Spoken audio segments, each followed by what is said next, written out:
وزیر اعظم ترکیہ، آذربائیجان، ایران اور تاجکستان کے 6 روزہ دورے پر روانہ۔ وزیر اعظم شہباز شریف ترکیہ اور آذربائیجان، ایران اور تاجکستان کے 6 روزہ دورے پر روانہ ہو گئے ہیں۔ خصوصی طیارے میں لاہور سے روانہ ہو کر وزیر اعظم شہباز شریف استنبول پہنچے۔ نائب وزیر اعظم و وزیر خارجہ اسحاق ڈار، وزیر اطلاعات عطا تارڑ اور معاون خصوصی طارق فاطمی بھی وزیر اعظم کے ہمراہ ہیں۔ وزیر اعظم دوست ممالک کے رہنماؤں کے ساتھ دو طرفہ تعلقات، علاقائی اور بین الاقوامی اہمیت کے معاملات کے حوالے سے تبادلہ خیال کریں گے۔ اس کے علاوہ وزیر اعظم بھارت کے ساتھ کشیدگی کے دوران دوست ممالک کی جانب سے پاکستان کی حمایت پر ان کا شکریہ ادا کریں گے، جبکہ وہ 29 اور 30 مئی کو دوشنبے میں گلیشیئرز پر بین الاقوامی کانفرنس میں بھی شریک ہوں گے۔ وزیر اعظم شہباز شریف 30 مئی کو تاجکستان سے وطن واپس پہنچیں گے۔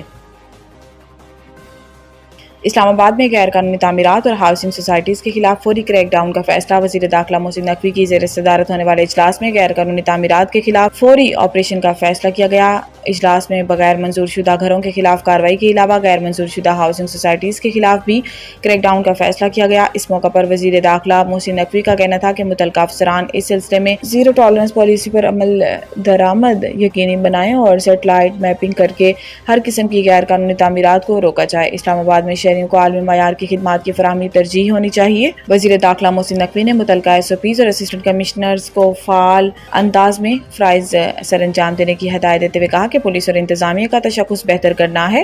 یہ تبھی ممکن ہے جب شہری اعتماد کریں۔ کرپشن کے الزامات۔ گنڈاپور نے اپوزیشن لیڈر KP اسمبلی کو 1 ارب روپے ہرجانے کا نوٹس بھجوا دیا۔ Opposition leader Khyber Pakhtunkhwa assembly عباد اللہ نے ایک بیان دیا تھا کہ وزیر اعلیٰ علی امین گنڈاپور کوہستان کرپشن سکینڈل کے مرکزی کردار ہیں۔ واضح رہے کہ رواں برس اپریل میں خبر سامنے آئی تھی کہ خیبر پختونخوا کے سرکاری بینک اکاؤنٹ سے 40 ارب روپے سے زائد کی خرد برد اور مالی بدعنوانی کا انکشاف ہوا ہے اور خرد برد کی رقم مسلسل بڑھ رہی ہے۔ سکینڈل کو پاکستان کی تاریخ کی سب سے بڑے مالیاتی سکینڈلز میں سے ایک قرار دیا گیا۔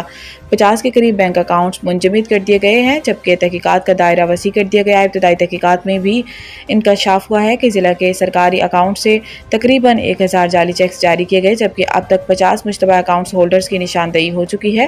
شواہد سے بااثر سیاسی اور اعلیٰ عسکری شخصیات کی شمولیت کے واضح آثار ملے ہیں۔ پنجاب کے مختلف شہروں میں آندھی اور طوفان، مختلف حادثات میں 14 افراد جاں بحق۔ اسلام آباد میں تیز آندھی کے ساتھ بارش ہوئی، اولے بھی گرے۔ آب پارہ میں پانی گھروں میں داخل ہو گیا۔ نالہ لئی میں پانی کی سطح بلند ہو گئی۔ بارشوں کے باعث راولپنڈی میں رین ایمرجنسی نافذ کر دی گئی۔ لاہور میں آندھی اور طوفان کے باعث بارش ہوئی، جس کے باعث پورے شہر کی بجلی بند ہو گئی۔